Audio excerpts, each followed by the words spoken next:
देखिए, हम सुखी कब होते हैं और दुखी कब होते हैं? प्रश्न बताइए, हम सुखी कब होते हैं और दुखी कब होते हैं?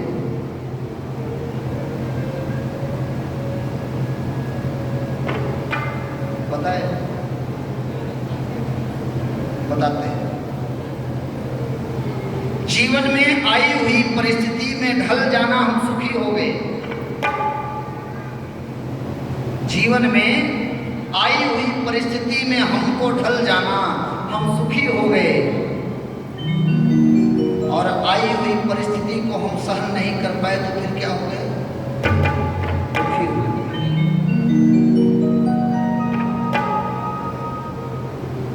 कल हमारी कमाई 60,000 रुपए महीने थी, आज हमारी कमाई रिटायर हो गए तो 30,000 रुपए महीने हो गई।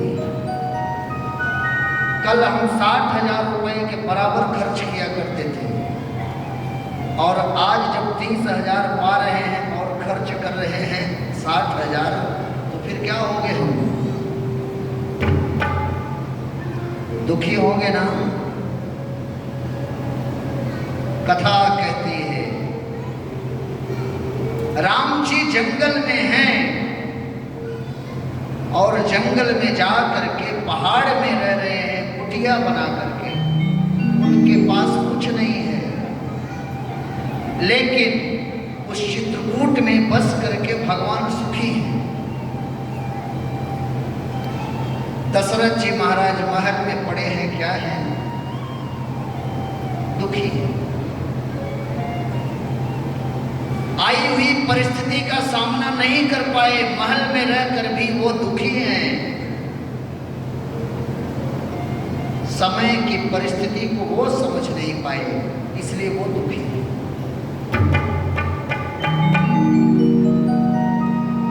महल में किस चीज की कमी है? लेकिन राम जी से बिछड़ना उनके लिए ये सहन नहीं हो पाया। अगर ये सहन करके सोचते हैं कि 14 वर्ष बहुत दिन नहीं है, 14 वर्ष के बाद मेरा राम वापस आएगा, मेरी बहू सीता वापस आएगी, मेरा लक्ष्मण वापस आएगा, फिर क्या करते हैं? फिर वो सुखी रहते हैं। परिस्थिति को नहीं समझ पाए।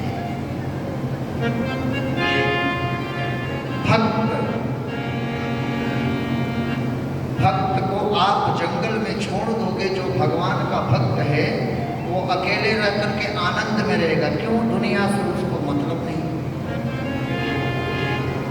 उसको भजन ही तो करना है। भजन जंगल में भी रह के कर लेगा वो। देखिए, प्रकृति हमारी मूलभूत सुविधाओं को पहले से भगवान ने बना करके रखा है। रोटी, कपड़ा, मकान, मुख्य मुख्य चीजों को हमें बनाना नहीं पड़ता, अपने आप बन जाता है। क्या? घर कैसे बना? बड़ी बड़ी बड़े बड़े पर्वत हैं, पर्वतों में बड़े बड़ी गुफाएं हैं। ये क्या है? प्रकृति बना करके रखी। कोई बनाया क्या? नहीं बना। जंगल में कंदमूल फल मिलते हैं, हम उसको खा कर क्या पेट नहीं भर सकते क्या? लेकिन हम उतने में संतुष्ट नहीं हुए, और जब संतुष्ट नहीं हुए तो नए नए आविष्कार करना शुरू किए। आविष्कार करेंगे, फिर क्या होगा? प्रकृति के साथ छेड़खानी होगी, और जब छेड़खानी होगी तब क्या होगा? नए नए वायरस आएंगे। कोरोना काल में क्या हुआ? सभी यही सोचते थे कि भगवान है ही नहीं, सब खुद ही भगवान बन गए थे। अरे मैं चाहूं, मेरा विज्ञान कितना आगे हो गया है। विज्ञान कहां से पैदा हुआ? विज्ञान बड़ा कि ज्ञान बड़ा? ज्ञान बढ़ा, ज्ञान पिता हो गया और विज्ञान बेटा हो गया। ज्ञान नहीं रहेगा तो विज्ञान कैसे आप पाओगे? नहीं हो सकते।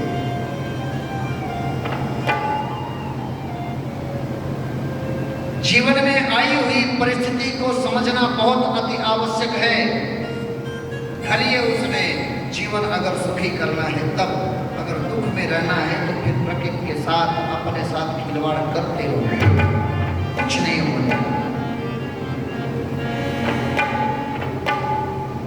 सुमंत भगवान को बार बार याद कर रहे हैं, लेकिन जहां से भगवान भेजे थे एक कदम आगे नहीं आए। कहां? सिद्धवेद गंगा मैया किनारे। निषाद राज जी लौट करके आए तो देखते हैं कि सुमंत जी वहीं पर निस्तब्ध अवस्था में वहीं पर पड़े हैं।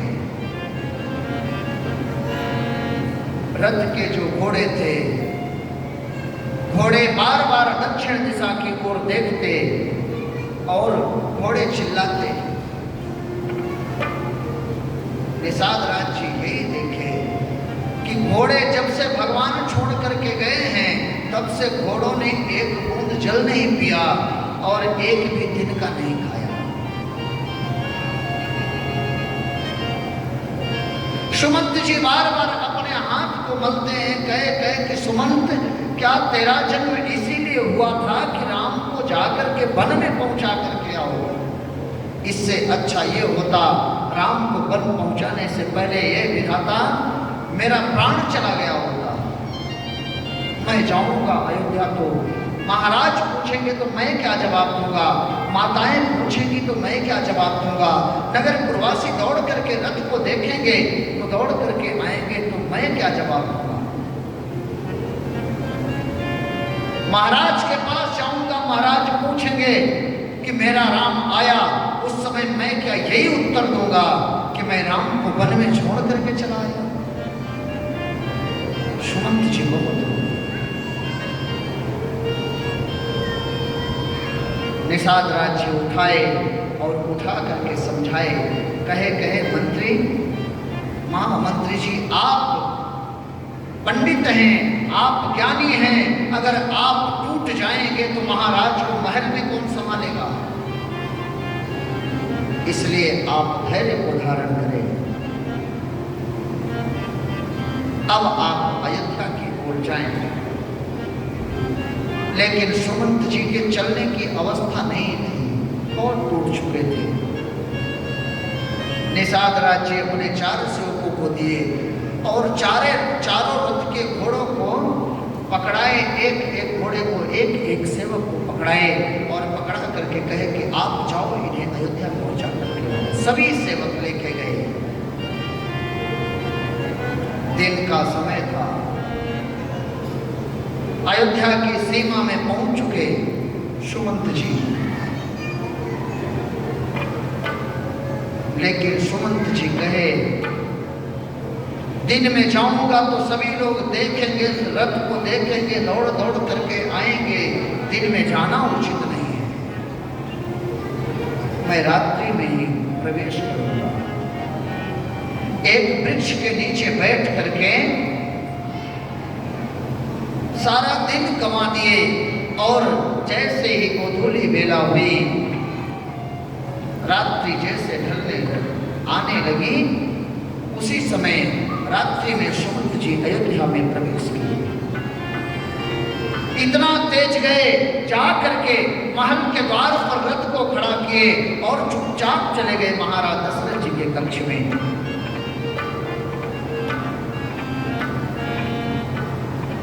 दशरथ जी महाराज को पता चला सुमंत आए हैं। दशरथ जी महाराज बिस्तर से उठे और दौड़ने का प्रयास किए, वापस गिर पड़े। सुमंत जी आगे खड़े, लगे उठाने उनको।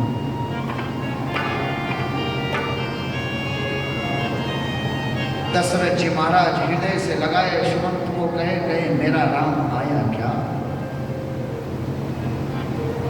मेरा लक्ष्मण आया, मेरी सीता सीता आई कि नहीं आई, सुमंत बोलो। सुमंत जी कुछ नहीं।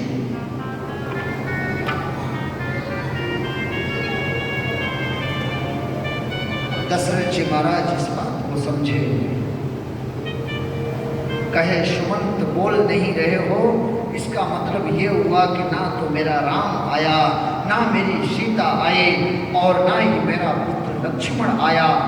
मैं तुमसे एक ही बात कहा था कि सुमंत अगर 3 में से कोई एक भी आ जाएगा तो मैं जीवित रह जाऊंगा।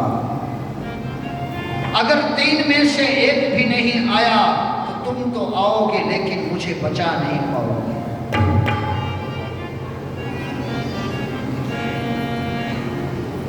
इतना कह करके दशरथ जी महाराज वहीं पर पुनः गिर पड़े। उठा करके बिस्तर पर ले जाया गया। वंदना के क्रम में गोस्वामी तुलसीदास जी महाराज कहते हैं कि दशरथ जी ने जैसा प्रेम राम जी से किया वैसा प्रेम इस दुनिया में कोई नहीं किया। बहुत बहुत स्वागत आपका माननीय महाराज साहब भैरवलाल जी लक्षकार रासमी से पधार रहे हैं। साथ में भाभी जी भी हैं, साथ में उनका बच्चा दीपक है। आइए महाराज साहब, स्वागत है।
गोस्वामी तुलसीदास जी महाराज वंदना के क्रम में लिखते हैं कि जैसा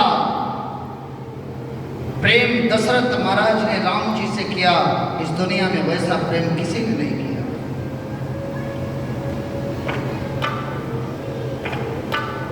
कहते हैं गोस्वामी जी, बंदहु अवध भुवन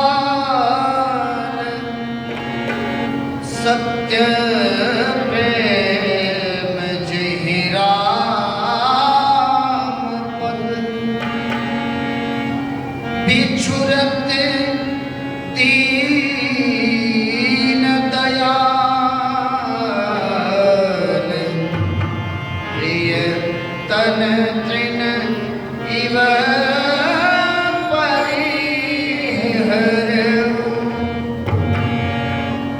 दशरथ जी ने कैसा प्रेम किया भगवान से। गोस्वामी जी कहते हैं, बिछुरत दीन दयाल प्रिय तन तृण इव परिहर्यो। शरीर को सबसे प्यारा क्या है? शरीर को मैं आप लोगों को दूसरे या तीसरे दिन की कथा में बताया था कि शरीर को सबसे प्यारा क्या है? प्राण। प्राण चला गया फिर क्या बचेगा? हाँ? प्राण जाने के बाद इस शरीर से मोह रह जाएगी क्या?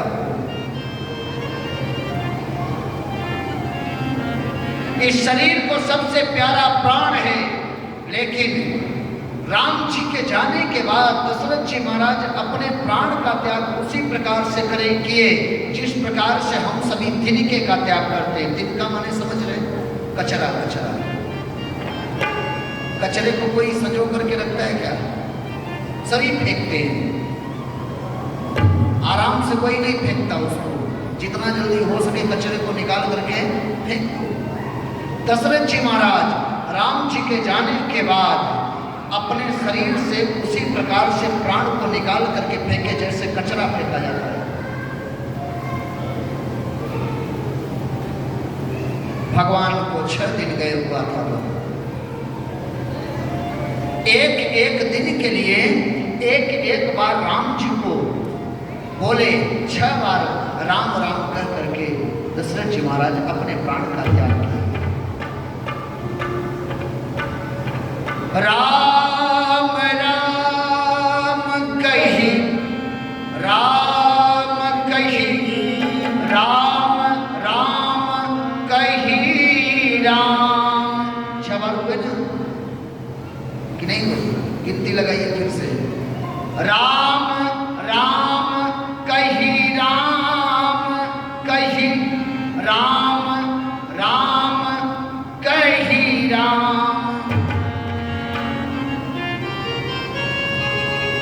तन परिहरे रघुबरे बिरह,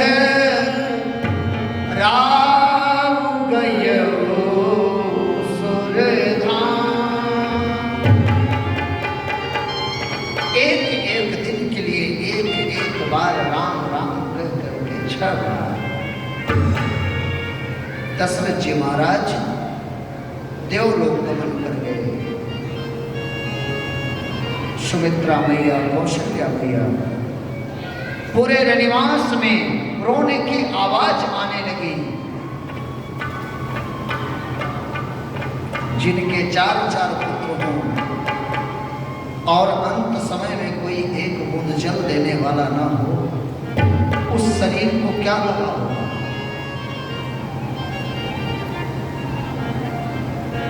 गुरुदेव आए, आकर के ज्ञानोपदेश दिए, रानियों को समझाए। समझाने के बाद देखे कि राम और लक्ष्मण वन में हैं, भरत और शत्रुघ्न मामा के यहाँ हैं, तत्काल कोई आ नहीं सकता।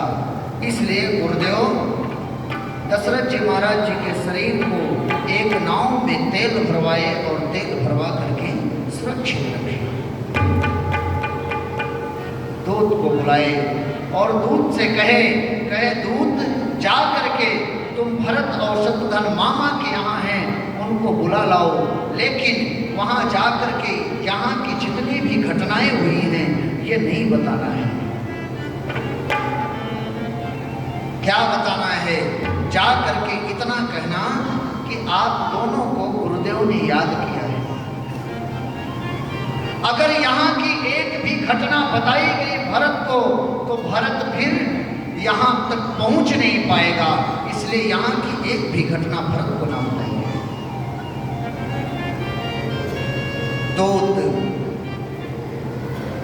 यहाँ से चले, पहुंचे कैकेय प्रदेश।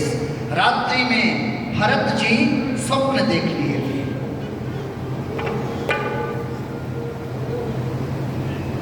स्वप्न देखे, डर गए।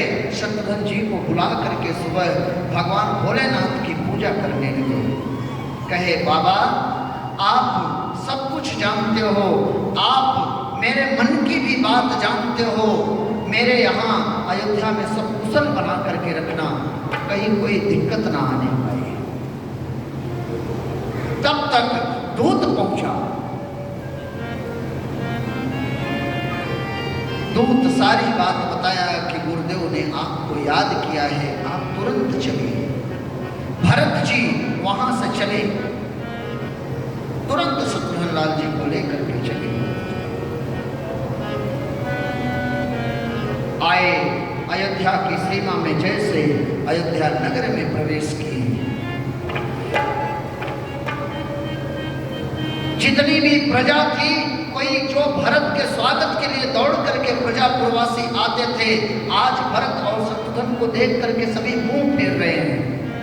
गलियों में भरत जी की तरफ देखना नहीं चाहते, सभी मुंह फेर रहे हैं।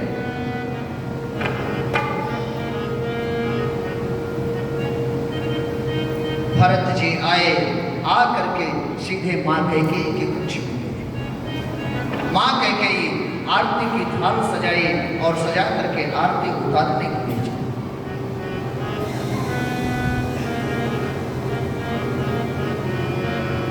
आरती की थाल सजाई और मां कैकेयी आरती उतार करके ले गई, भरत को बैठाई और कही भरत लाला, मेरे मामा के यहाँ तो सब ठीक है ना, तेरे मामा के यहाँ? भरत जी ने कहा मामा के यहाँ तो सब कुशल है, आप बताओ अयोध्या की कुशलता कहो। एक बात बताओ माँ, जब भी मैं अयोध्या के नगर से मैं गुजरता था, जिस रास्ते से, वहाँ के लोग स्वागत करते थे, लेकिन आज जैसे ही मैं अयोध्या में प्रवेश किया, हमें देख करके सब मुंह फेर रहे हैं। क्या बात है, अयोध्या में सब कुशल है ना?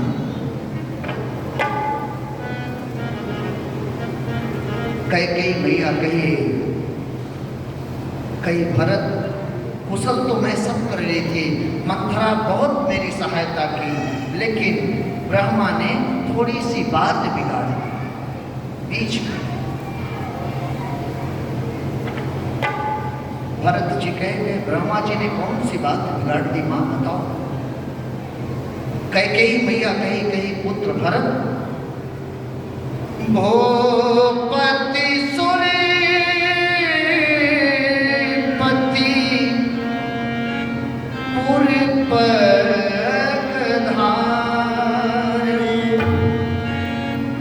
आपके पिता नहीं रहे। भरत जी जैसे इस बात को सुने ना, भरत जी जैसे खड़े थे वैसे सीधे गिर पड़े। तात तात तात पुकारे। तात तात कह करके भरत जी खड़े खड़े गिर पड़े। कैकेयी मैया उठा करके संभाली और संभाल करके भरत जी कुछ ढाढ़स बंधे और बांध करके ढाढ़स कहे मां, पिताजी को तो कोई मर्ज थी नहीं, पिताजी तो स्वस्थ थे, अचानक पिताजी को ऐसा क्या हो गया कि यहां से छोड़ करके हम सभी को चले गए। देखिए, कैकेयी मैया यहां पर अब जानती है कि अंतिम बार भरत अब मुझे मां बोलेगा, इसके बाद कभी अब भरत मुझे मां नहीं बोलेगा। कैकेयी मैया मन में कही कैकेयी, अभी तेरा कुछ अस्तित्व है यहाँ, और जब तक तेरा कुछ अस्तित्व है, तेरा राम मर्यादा पुरुषोत्तम नहीं बन पाएगा। कैकेयी अपने आप को पूर्ण रूपेण मिटा दे, भरत को पूरी बात बता दे। कैकेयी मैया पूरी बात बताई, पूरी बात बता दी कि मैं तुम्हारे पिता से 2 वरदान मांग ली, तुम्हारे लिए अयोध्या का राज तिलक और राम के लिए 14 वर्ष का वनवास। भरत जी जैसे सुने राम जी का 14 वर्ष वनवास, भरत जी पिताजी की मृत्यु का विस्मरण हो गया पूरे। भरत ही बिसरो पितु मरण, सुनत राम बन गो।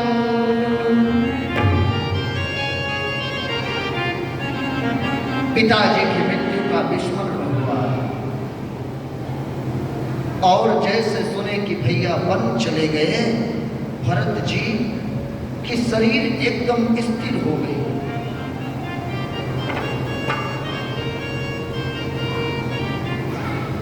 उदाहरण, आपका एक हाथ टूट जाए और एक हाथ छिल जाए, किसमें ज्यादा दर्द होगा? टूटे। आज भरत जी की यही दशा हुई। पिताजी चले गए, उनकी उम्र हो गई थी, हम 4 भाई हैं, सह लेंगे किसी तरह। लेकिन अगर भाई साथ छोड़ करके चला गया हो, फिर पिताजी गए, हाथ छिले के बराबर था, और भाई छोड़ करके चला गया तो मेरा एक हाथ टूट गया। भरत जी कहे, अपने आप को कोसने लगे। कहे कैकेयी, ना तो तेरा दोष,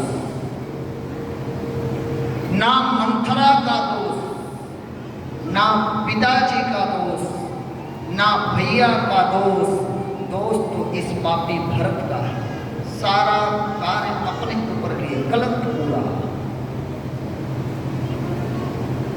कैकेयी, मैं तेरे कोख से जन्म नहीं लेता तो तू मुझे राजा बनाने का सपना नहीं देखती, और राजा बनाने का जब तू सपना नहीं देखती तो मेरे पिताजी सुरपुर नहीं जाते और मेरे भैया बन नहीं जाते। किसी का कोई दोष नहीं, दोष इस पापी भरत का है।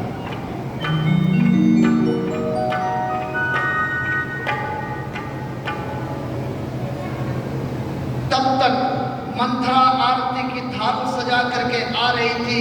शत्रुघ्न जी को आया गुस्सा, उसकी चोटी पकड़े और चोटी पकड़ करके उसके ऊपर पर एक लात मारे।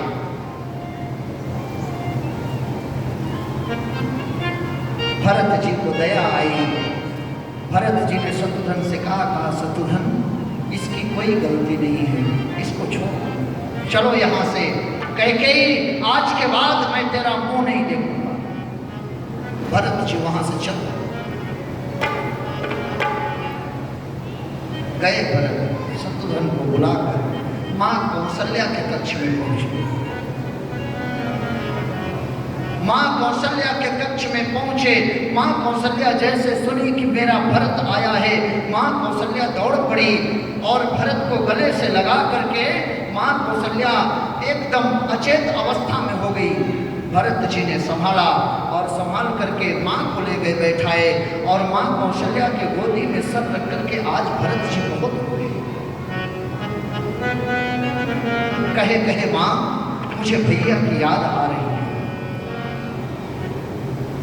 भरत जी ने कहा मां, जब जब याद पड़े रघुराए, जब जब याद पड़े रघुराए, प्राण निकलना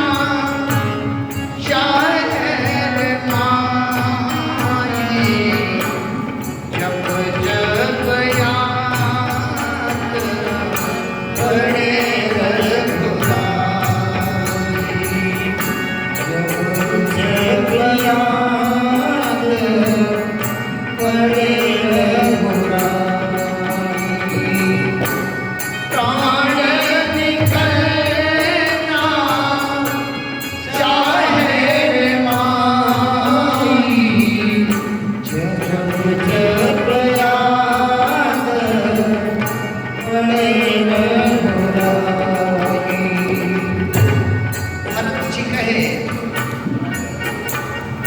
कहे मां, भैया वन में कैसे होंगे? आसमान से सूर्य भगवान की धूप इतनी तेज और धूप से पूरी पृथ्वी जल रही होगी, कैसे होंगे भैया मेरे? तपती धरा और चलती धूप में हो,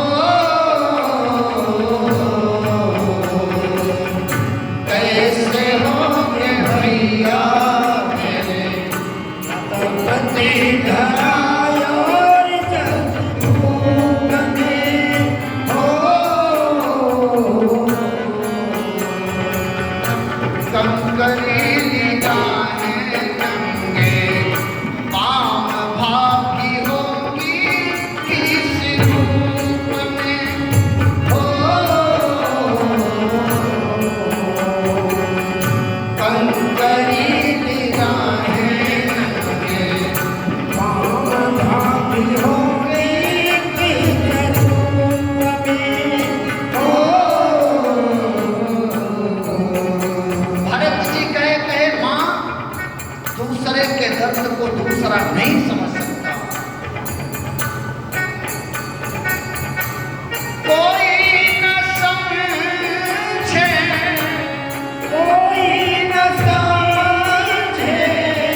ऐसा लगता है, मेरा मन ये कह रहा है कि भैया कहीं मुझे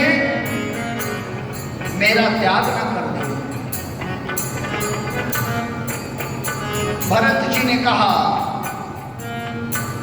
डर लगता है भैया फिर ना कभी अपनाएंगे। ओ